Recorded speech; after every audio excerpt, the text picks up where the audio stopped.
Hello everyone, welcome to skill IQ and शिक्षा और अध्ययन दोनों ही चैनल्स पे आपका स्वागत है। तो हम पहुंच चुके हैं अपने प्रैक्टिस सेट नंबर 15 पे। 14th तक हमारे प्रैक्टिस सेट कंप्लीट हो चुके हैं। टोटल 16 प्रैक्टिस सेट होंगे। ये सेकंड लास्ट पार्ट रहेगा। टोटल हमारे जो ईडियम्स एंड फ्रेजेस आपको मिलने वाले हैं स्किल आईक्यू या फिर शिक्षा और अध्ययन पर, ये ध्यान रखिएगा। इसके बाद ईडियम्स एंड फ्रेजेस आपको नहीं मिलेंगे। उसके बाद एंटोनियम्स एंड सिनोनियम्स की सीरीज़ आपको कंटिन्यू करनी है। ओके, तो उसके लिए आपको शिक्षा और अध्ययन को आपको सब्सक्राइब करना पड़ेगा। ठीक है, इस बात को ध्यान रखना होगा आप लोगों को। ठीक है, वहाँ पे स्किल आईक्यू पे हम लोग अपनी टेस्ट सीरीज़ को रखेंगे।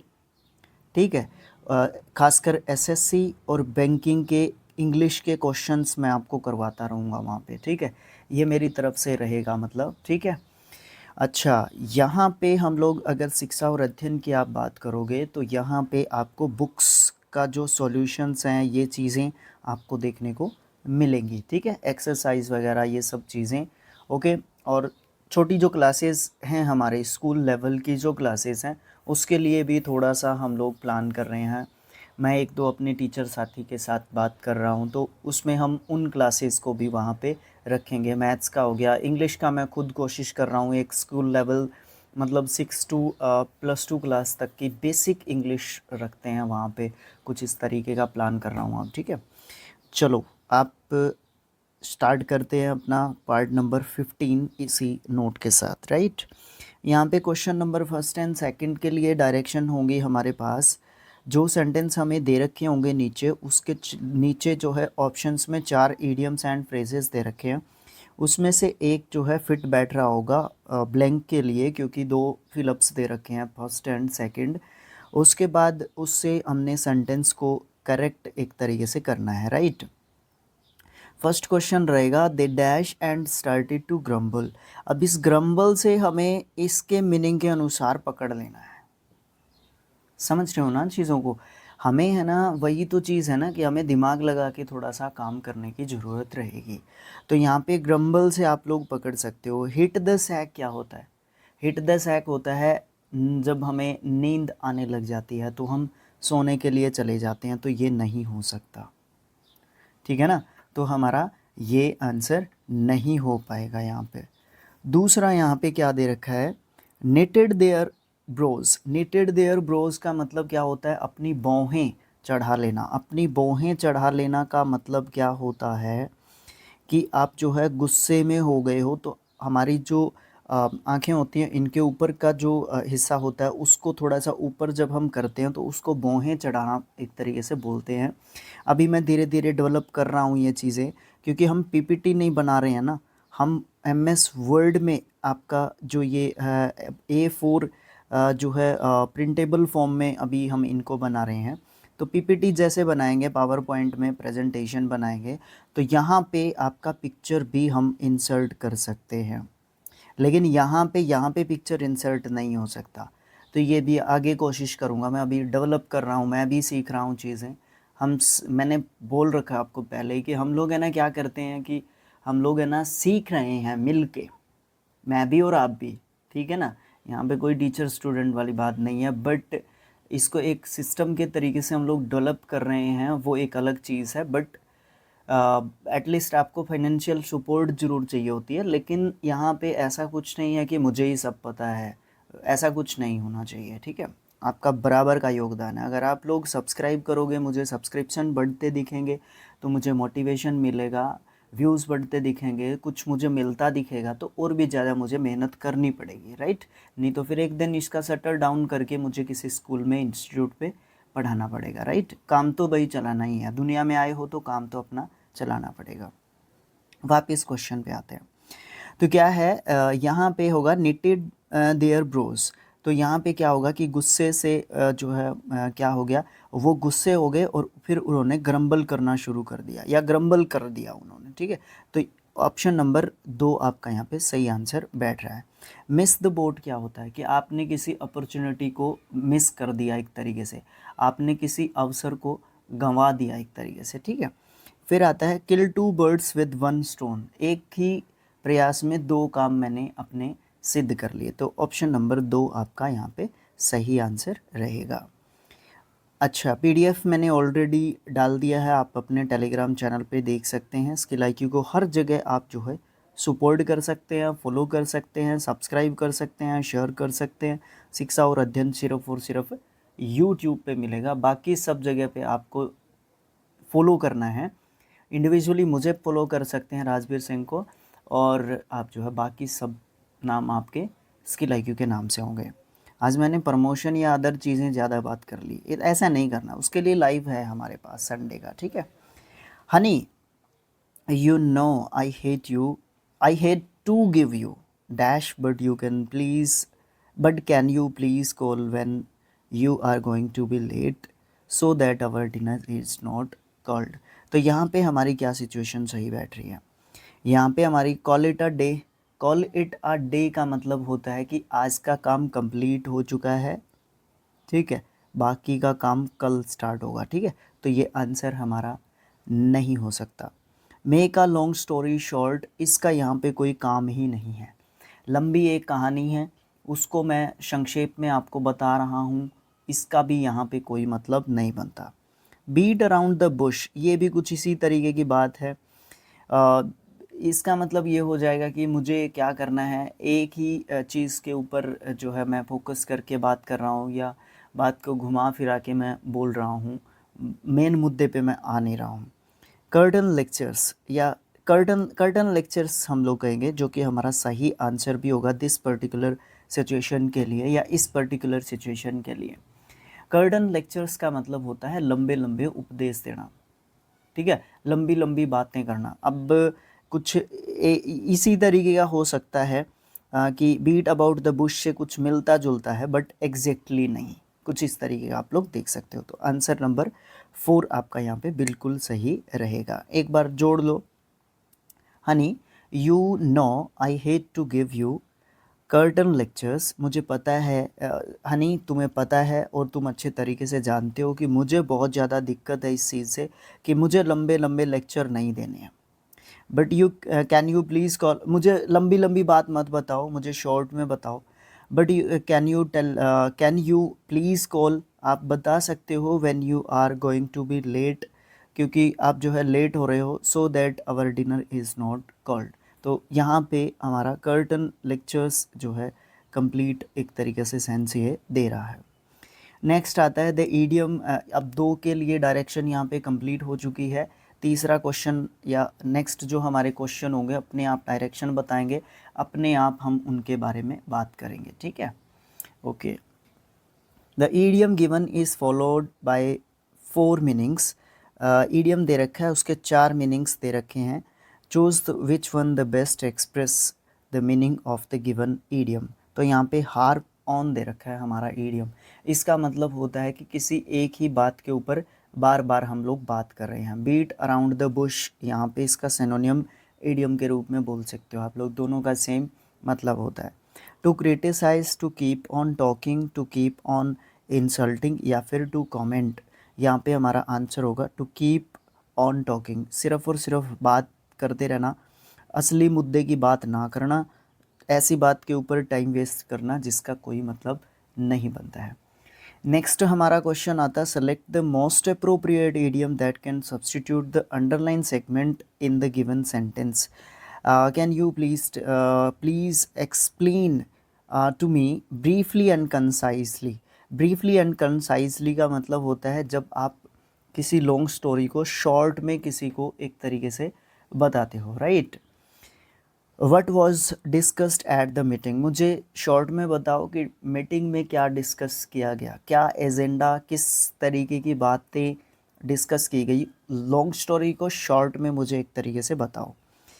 इन a fix, in a nutshell, in full swing, या फिर इन कॉल्ड ब्लड। तो हमारा यहाँ पे अलग अलग सबके मतलब हैं। इन अ फिक्स का मतलब क्या होता है, मुश्किल में होना, और उसके बाद इन अ नटशेल का मतलब क्या होता है, आप कंसाइज करके बताओ या फिर ब्रीफली बताओ, जो कि हमारा आंसर भी रहेगा यहाँ पे। इन फुल स्विंग का मतलब क्या होता है? इन फुल स्विंग का मतलब होता है बिल्कुल पुरजोर जोर देकर किसी भी बात को एक तरीके से बोलना, ठीक है, पूरा एम्फेसाइज करके बोलना किसी भी बात को। इन कोल्ड ब्लड का मतलब क्या होता है? बिल्कुल निर्दयता की जो है बात करना, ठीक है, बिल्कुल निर्दयता दिखाना बोल सकते हो आप लोग, ठीक है। तो ऑप्शन नंबर बी यहाँ पे सही आंसर होगा। ब्रीफली एंड कंसाइजली का मतलब होता है इन अ नटशेल, मतलब संक्षेप में आप जो है बात करते हैं। जब ईडियम की बात करता है to be thick in the head means, to be thick in the head का मतलब क्या होता है? To be angry, to be clever, to be irrational या फिर टू बी स्टूपिड। तो यहाँ पे हमारा आंसर होता है to be stupid. To be thick in the head मतलब दिमाग का मोटा होना, ठीक है, ये बोल सकते हो आप लोग। मोटा दिमाग हमारे हरियाणा में बोलते हैं मोटे दिमाग के। तो इसका मतलब क्या है कि आप जो है क्या है, वो बुद्धि नहीं लगाता वो व्यक्ति जिसको मोटे दिमाग के एक तरीके से बोल दिया जाता है। असलियत में उसका दिमाग मोटा नहीं होता, मतलब उस समय पे वो मूर्खता की बात कर देता है, ठीक है, या ज़्यादातर वो मूर्खता की बात कर देता है, इसलिए उसको मोटे दिमाग के कई बार बोल दिया जाता है। टू बी अच्छा, मोस्ट अप्रोप्रिएट ईडियम बताना है इसका। To be extremely careful around someone in order not to upset them. Break a leg, break a leg कब कहते हैं हम लोग? जब हम किसी को कॉन्ग्रेचुलेट करते हैं, जब हम किसी को शुभकामनाएं देते हैं, इस ये एक तरीका है शुभकामना बोलने का। Walk on egg shells, walk on egg shells का मतलब होता है, देखो अंडे के ऊपर आप चल रहे हो, इमेजिन करो अंडों के ऊपर आप पाँव रख रहे हो, इसका मतलब क्या, आप उनको नष्ट कर दोगे ना, तो वही यहाँ पे बात की जा रही है। To be extremely careful around someone in order not to upset them, आप जो अपसेट मत करो, थोड़ा सा केयरफुल रहो।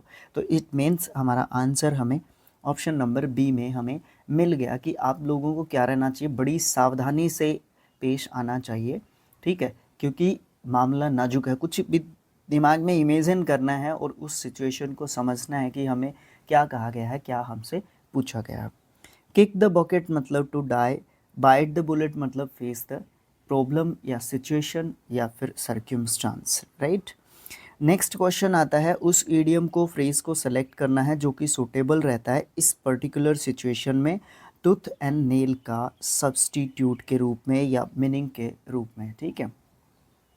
The land displaced people who decided to leave the village for construction of dam will fight tooth and nail for their rights.